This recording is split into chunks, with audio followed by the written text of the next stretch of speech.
नमस्कार मेरे प्यारे भाइयों और बहनों, आपका स्वागत है हमारे यूट्यूब चैनल पर। यूट्यूब चैनल चंदन कुमार जाटो स्टडी विद चंदन सर में आपका स्वागत है। आज हम पढ़ने वाले हैं क्लास 10th का मैथ प्रश्नावली 1.2। चलिए शुरू करते हैं। बहुत ही सरल भाषा में आप सभी को मैं समझाता हूँ। पहला प्रश्न दिया है, सिद्ध कीजिए कि कर्णिम 5 एक अपरिमेय संख्या है। हम इसको बहुत ही आसान भाषा में आप सभी को समझाएंगे और हल करेंगे, जो कि एक बार आप वीडियो देख लोगे तो आप कभी नहीं भूल सकते। इस प्रश्न को आँख मूंद कर हल कर सकते हैं। चलो शुरू करते हैं। मेरे प्यारे साथियों, भाइयों और बहनों, अब हल करना शुरू करते हैं। इसे विरोधाभास नियम से हम लोग हल करेंगे, यानी विरोधाभास यानी विरोधी। जैसे वो बोलेगा लेफ्ट चलने का, हम राइट चलेंगे। इस नियम से हम लोग हल करेंगे।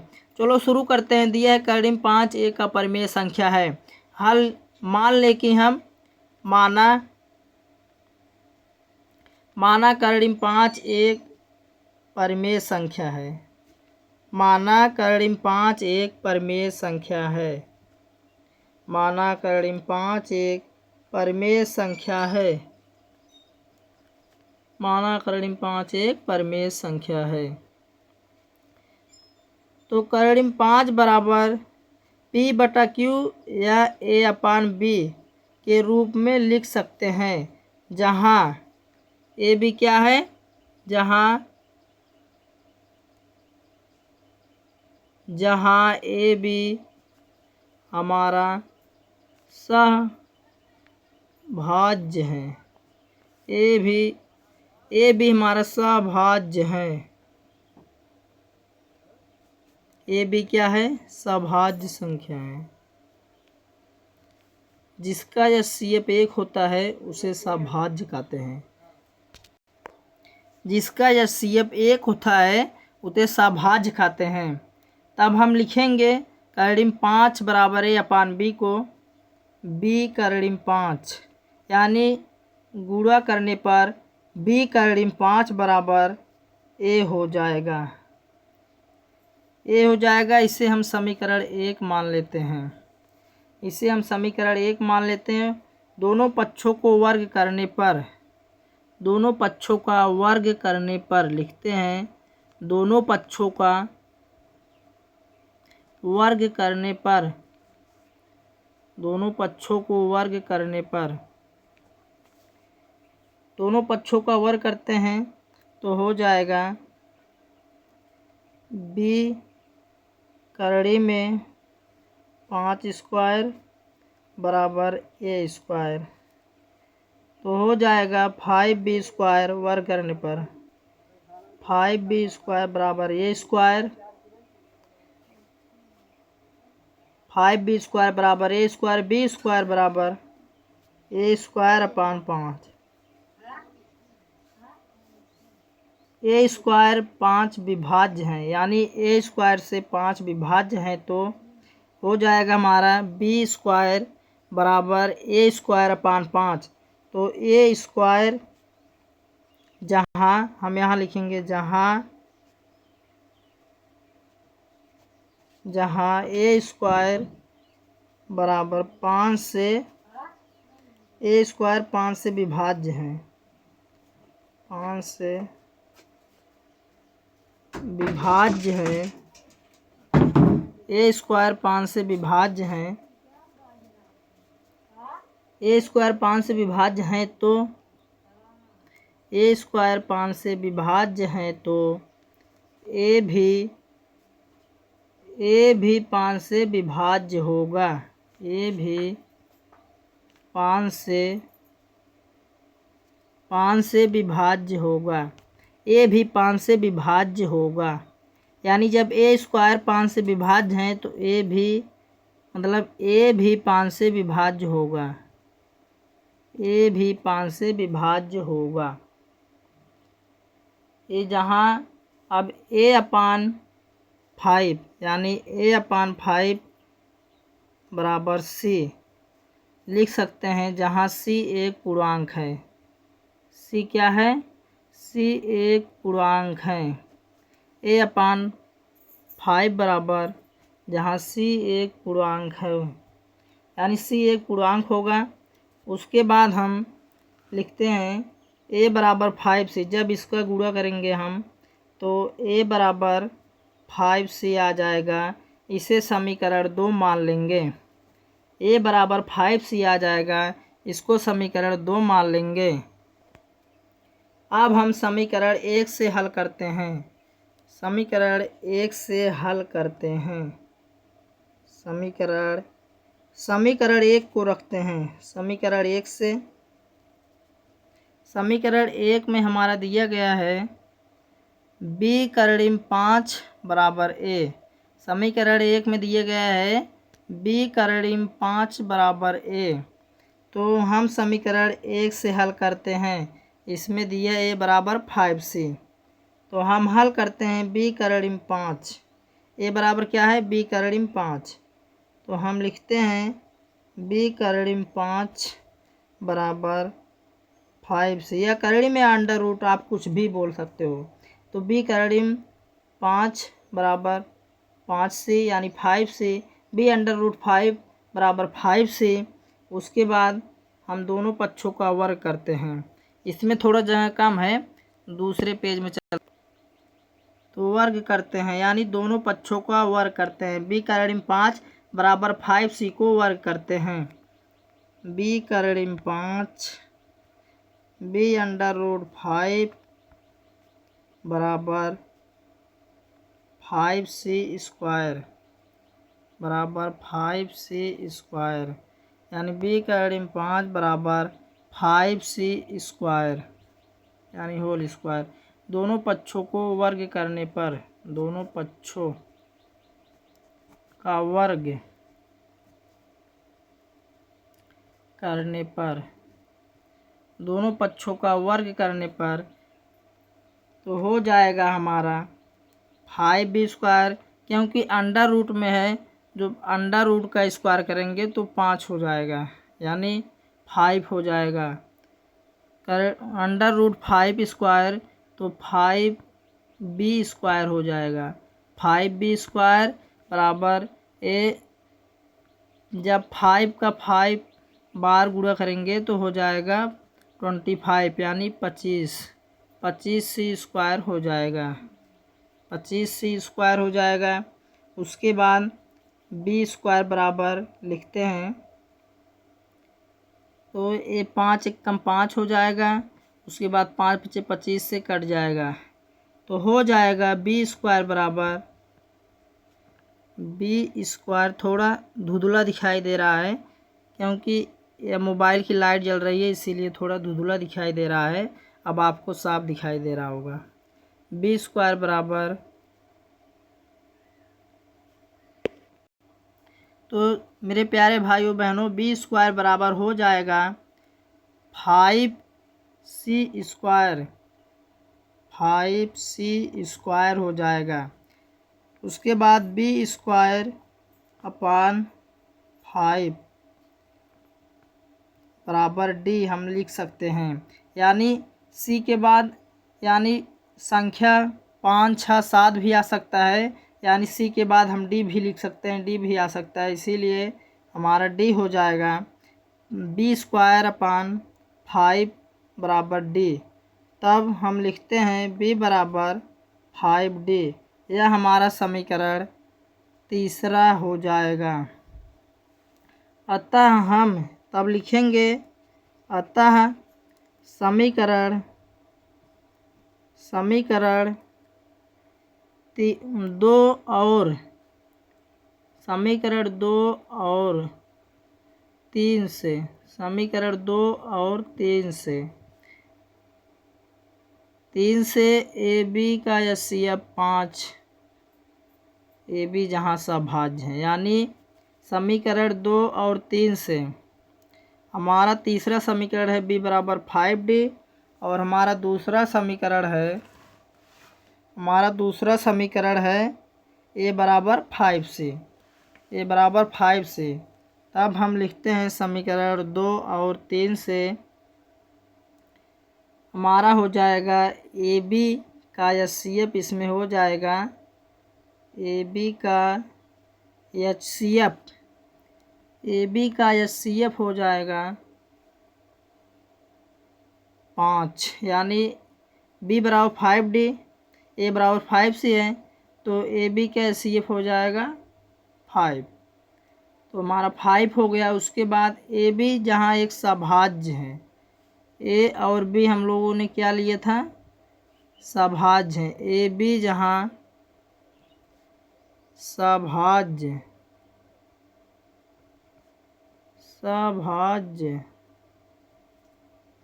AB जहाँ सभाज्य है, अतः अब लिखते हैं, अतः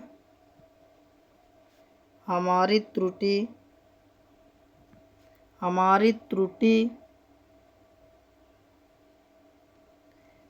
त्रुटि गलत कल्पना के कारण हुआ है कि कैरोडीन 5 एक परिमेय संख्या है। कैरोडीन 5 एक अपरिमेय संख्या है।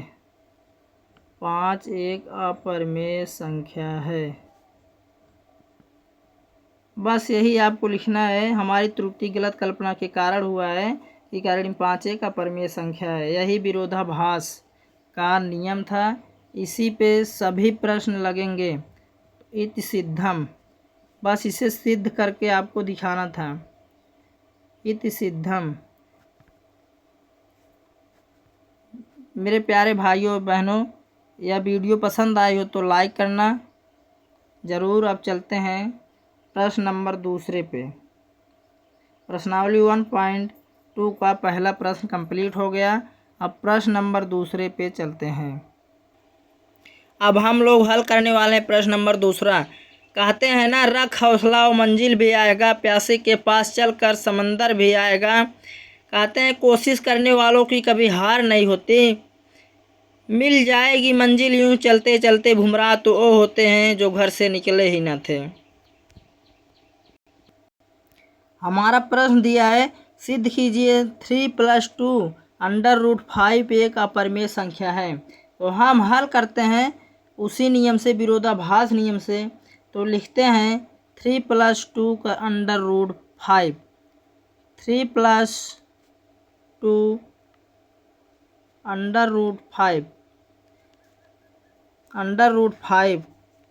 हम इसे P/Q के रूप में लिख सकते हैं, या इसे हम A/B के रूप में लिख सकते हैं। जहां अभी मैं बताया था आप सभी को, जहां A और B सहभाज्य संख्या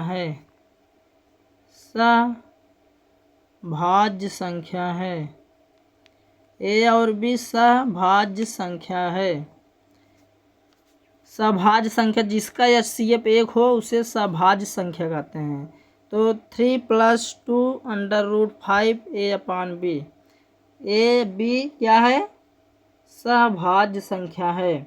तब हम A और B का मान रखते हैं और उसके बाद 3 + √5 A/B को लगाते हैं। उसके बाद हमारा आता है 2 √5 बराबर A/B -3। हम 3 को इधर लाएं तो माइनस हो गया, यानी 3 को इधर लाएं तो माइनस हो गया। उसके बाद लिखते हैं 2 √5। उसके बाद लिखते हैं 2 √5। तो हमारा हो जाएगा A -3 -B। उसके बाद अपान B हो जाएगा, A -3 -B/B। उसके बाद √5 बराबर हो जाएगा हमारा A -3B। A -3B upon 2B हो जाएगा। जब A2 इधर आएगा तो हो जाएगा 2B हो जाएगा। देखिए कैरोडीन 5 क्या है, करीब 5 एक अपरिमेय संख्या है। करीब 5 हमारा क्या है? एक अपरिमेय संख्या है। करीब 5 अपरिमेय संख्या है। हमारा करीब 5 एक अपरिमेय संख्या है और a-3b/2b क्या है? एक परिमेय संख्या है। क्या है? एक परिमेय संख्या है। a-3b/2b एक परिमेय संख्या है। हम जानते हैं अपरिमेय और परिमेय संख्या आपस में कभी बराबर नहीं होते। अपरिमेय और परिमेय संख्या आपस में कभी बराबर नहीं होते। हम चाहें तो ये सवाल यहीं पर ख़त्म कर सकते हैं, लेकिन हम आपको पूरा सिद्ध करके दिखाते हैं। हम जानते हैं कि परिमेय और अपरिमेय संख्या आपस में बराबर नहीं होते। हम जानते, इसे आपको लिखना पड़ेगा। हम जानते हैं कि परिमेय और अपरिमेय संख्या आपस में बराबर नहीं होते। आपस में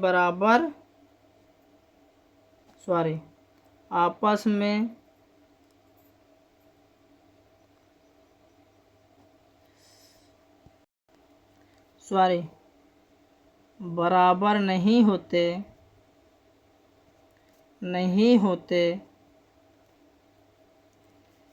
अतः लिखते हैं, अतः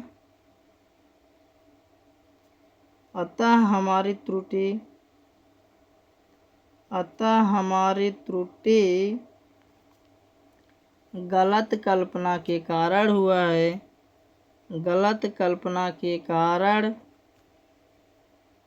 कारण हुआ है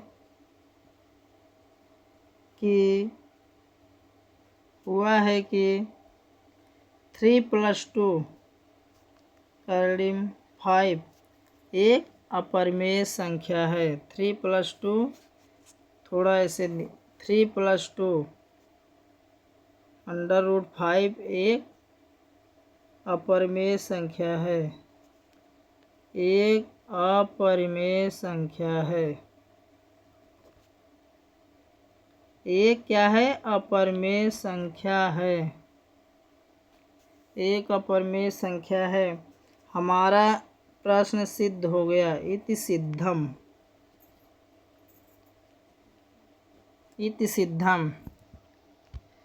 अब हम चलते हैं प्रश्न नंबर 3 पर। आपको समझ में आया होगा, हम जानते हैं, आई होप आपको समझ में आया होगा। तो हम बढ़ें प्रश्न नंबर 3 पर। तीसरा दिया है, सिद्ध कीजिए कि निम्नलिखित संख्याएं अपरिमेय है।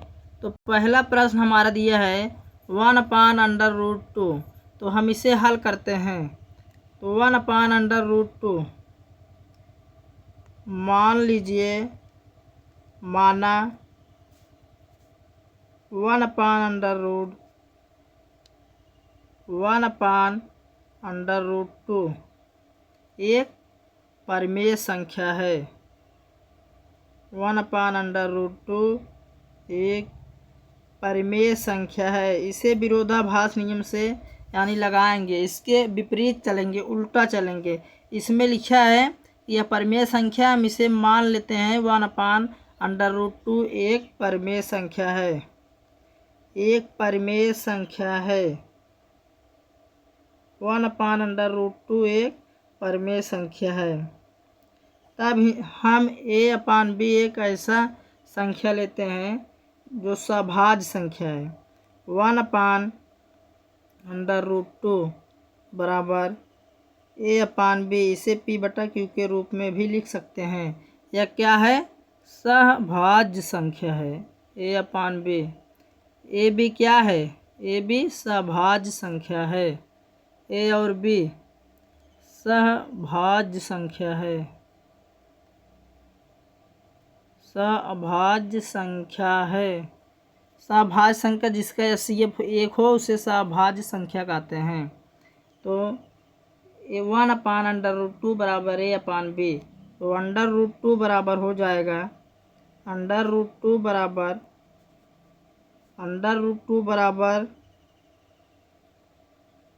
b अपान √2 बराबर क्या हो जाएगा b अपान a। √2 बराबर b अपान a हो जाएगा। उसके बाद a√2 बराबर b हो जाएगा। इसे हम समीकरण 1 मान लेते हैं। इसे हम क्या मानेंगे, समीकरण 1 मान लेंगे। उसके बाद हम लिखेंगे, यानी दोनों पक्षों को वर्ग करेंगे। दोनों पक्षों का वर्ग करने पर a√2 स्क्वायर बराबर b स्क्वायर, यानी दोनों पक्षों का वर्ग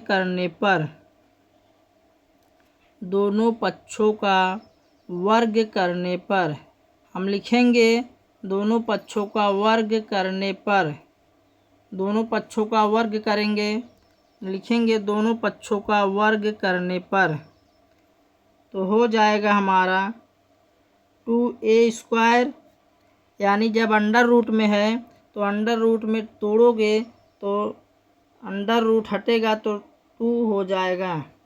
तो हो जाएगा हमारा 2a स्क्वायर बराबर b स्क्वायर। 2a स्क्वायर बराबर b स्क्वायर हो जाएगा। उसके बाद हम लिखेंगे a स्क्वायर बराबर b square upon 2। a square बराबर b स्क्वायर अपान 2 लिखेंगे। इसके बाद लिखेंगे b अपान 2 बराबर c क्या है हमारा, c एक पूर्णांक है। c एक पूर्णांक संख्या है। यहाँ लिखेंगे, यहीं पर लिखेंगे जहाँ c पूर्णांक है, तब हो जाएगा b बराबर हमारा b बराबर 2c। ये समीकरण हम 2 मान लेते हैं। यह समीकरण हमारा हो जाएगा 2। उसके बाद समीकरण 2 हमारा आ गया। हम लिखेंगे a√2c, यानी a√2c। समीकरण में एक में क्या लिखा गया है, a√2c। हमारा समीकरण एक यही है, a√2 बराबर b हो जाएगा। तो हम समीकरण 1 और 2 को रखते हैं। समीकरण 1 और 2 को रखने पर हमारा b बराबर क्या दिए गए हैं, यानी b बराबर a√2। तो हम लिखेंगे b बराबर a√2 बराबर 2c। हमारा दूसरा समीकरण क्या है, 2c है। उसके बाद हम दोनों पक्षों का वर्ग करेंगे। दोनों पक्षों का वर्ग करने पर दोनों पक्षों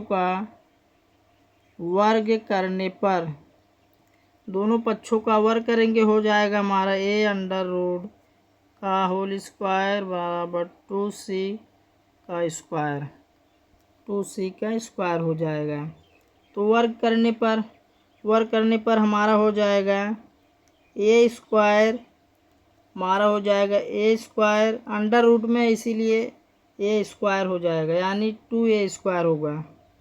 2a स्क्वायर और ये अंडर रूट में नहीं है तो हो जाएगा 4c स्क्वायर। इसके बाद a स्क्वायर बराबर लिखेंगे, यानी 2 एकम 2 हो जाएगा, 2 एकम 2 से कट जाएगा, 2 दूना 4 हो जाएगा। तो हमारा बचेगा a स्क्वायर, यहाँ बचेगा 2 बराबर 2c स्क्वायर। तो a स्क्वायर अपान 2 बराबर c square. a square upon 2 बराबर सी स्क्वायर। तो इसको हम यहाँ लिखते हैं, a/2d, a/2d, a/2 बराबर d, यानी सी के बाद अगर कोई भी संख्या आए, जैसे 1 के बाद 2 3 4 5 6 आता है, वैसे सी के बाद क्या कोई संख्या नहीं आ सकता है, इसीलिए a/2 बराबर d लिख सकते हैं। तब हम लिखेंगे a बराबर 2d, a बराबर 2d हम समीकरण 3 मान लेते हैं इसको, a बराबर 2d हम समीकरण इसे 3 मान लेते हैं। अब हम समीकरण 2 और 3 से स्पष्ट करते हैं। समीकरण 2 और 3, समीकरण 2 और 3 से स्पष्ट करते हैं। समीकरण 2 और 3 से स्पष्ट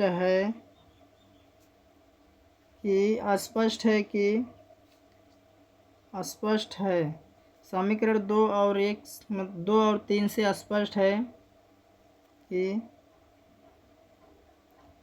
हमारी गलत कल्पना के कारण, यानी हमारी त्रुटि गलत कल्पना के कारण, हमारी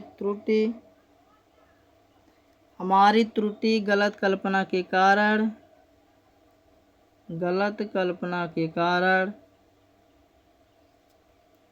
हुआ है। हमारी त्रुटि गलत कल्पना के कारण हुआ है कि अतः हम लिखेंगे अतः 1/2 एक अपरिमेय संख्या है। 1/2 एक अपरिमेय संख्या है। 1/2 एक अपरिमेय संख्या है। तो हमारा सवाल सिद्ध हो गया। हम लिखेंगे इति सिद्धम।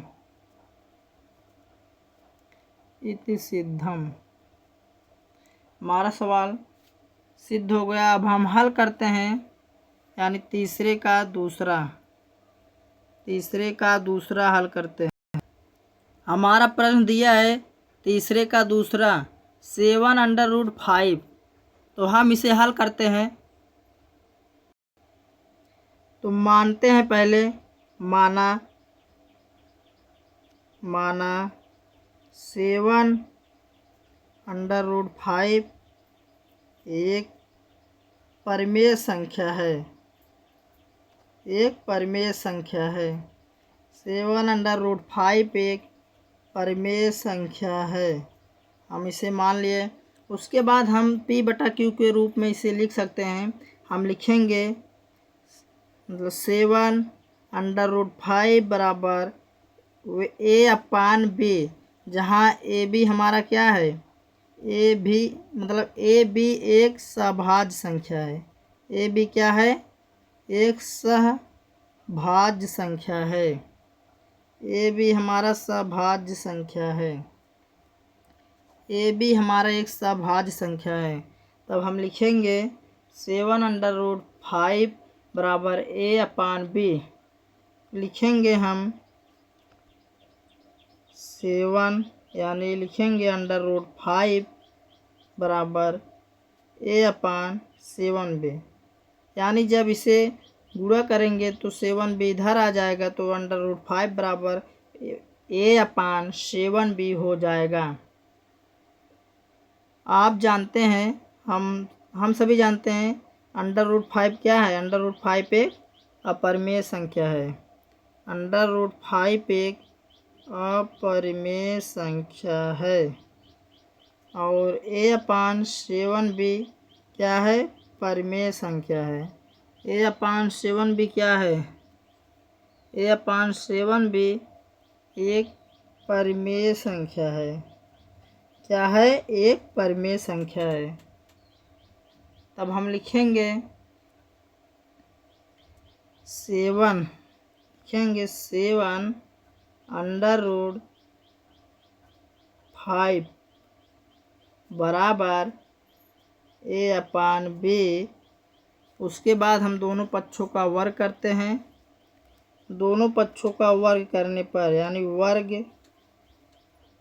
करने पर हम वर्ग करते हैं 7/5 का होल स्क्वायर बराबर a स्क्वायर। उसके बाद हो जाएगा हमारा 7×49 गुणे 5b स्क्वायर बराबर a स्क्वायर। उसके बाद हो जाएगा 6 स्क्वायर बराबर a स्क्वायर अपान 245 हो जाएगा, यानी 6 स्क्वायर बराबर a स्क्वायर अपान 245 हो जाएगा। उसके बाद हमारा आ जाएगा a अपान 245 बराबर c। a बराबर 245 बराबर समीकरण हमारा तीसरा हो गया। या आप चाहे तो यहाँ तक भी हल कर देंगे तब भी आपका सही है। ये 5 नंबर का आता है। यहाँ आप मान लेंगे यह अपरमेय है या परमेय संख्या है, तो हम यही मान लेंगे हमारी गलत कल्पना के कारण हुआ है कि यह एक अपरमेय संख्या है। आपका इतना आप लगा सकते हो, या तो आप पूरा लगाना चाहते हो लगा सकते हो। उसके बाद आप क्या करना है, यहाँ समीकरण हो गया हमारा तीसरा, या नहीं दूसरा समीकरण है। दूसरा पहला समीकरण हमारा कहाँ, यहाँ पर है। पहला समीकरण हमारा ये हो जाए करण 5 बराबर a अपान 7b। उसके बाद आप पहला और दूसरा समीकरण रख के आप लगा सकते हैं। हम चलते हैं प्रश्न नंबर तीसरे पे, यानी तीसरे का तीसरा। अगर आपको ये भी नहीं समझ में आए तो आप कमेंट कीजिएगा, मैं उस पर शॉर्ट वीडियो अलग से बना दूंगा। चलते हैं अब तीसरा लगाते हैं। हमारा तीसरा दिया है 6 + 2 यानी 6 + √2। तो हम 6 + √2 को हल करते हैं। तो हम पहले लिखते हैं माना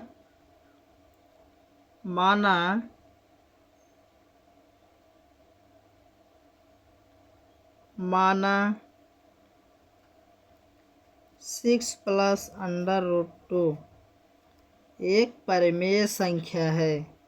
एक परिमेय संख्या हम क्या मानते हैं, 6 + √2 एक परिमेय संख्या है। 6 + √2 एक परिमेय संख्या है। 6 + √2 एक परिमेय संख्या है। तब हम a और b एक ऐसा सभाज्य संख्या लेते हैं, a और b। तब हम लिखते हैं 6 + √5 बराबर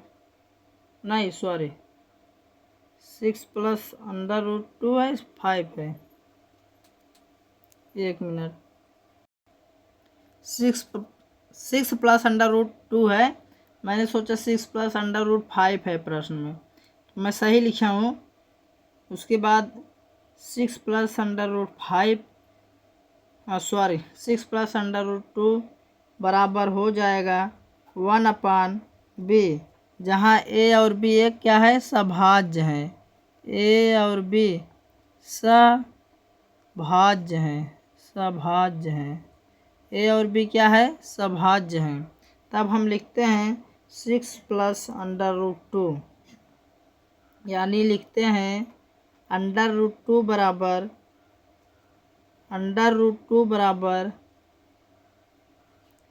a/b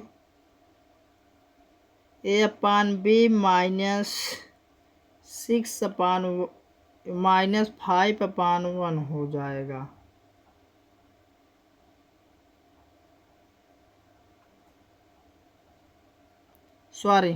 यहाँ a/2 हो जाएगा। 6 + √2 है तो हो जाएगा √2 बराबर a/b।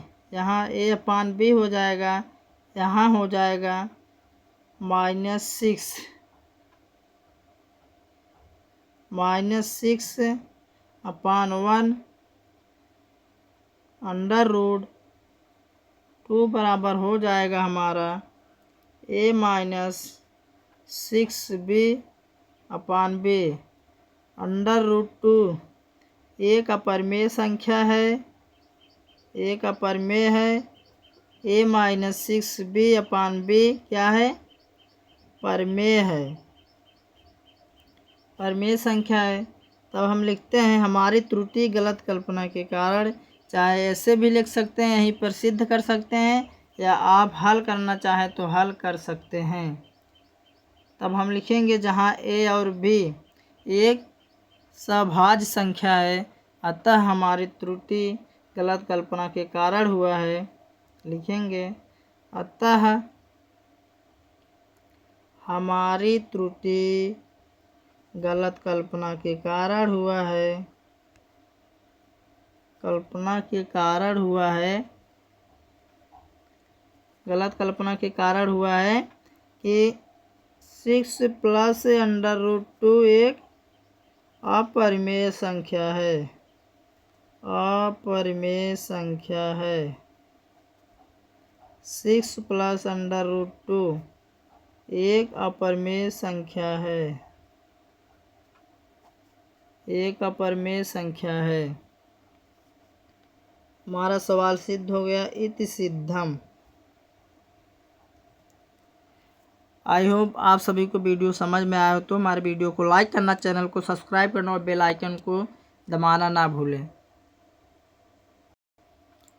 कहते हैं ना, जब पढ़ने की उम्र में जब घर की जिम्मेदारी आ जाती है तो सबसे बड़ा बोझ वही होता है जब पढ़ने की उम्र में स्टूडेंट को जिम्मेदारी और अपने पिता का कंधा देना पड़े, तो जान लो बहुत बड़ा बोझा है। इसीलिए जब आपको 2 घंटा का टाइम मिला है, आप निकाल कर इसे पढ़ लो, वरना आप कंपनी में जाके 12 घंटा का काम करोगे, तब आपको याद आएगा कि मैं 2 घंटा पढ़ लिया होता तो आज ऐसा नहीं होता।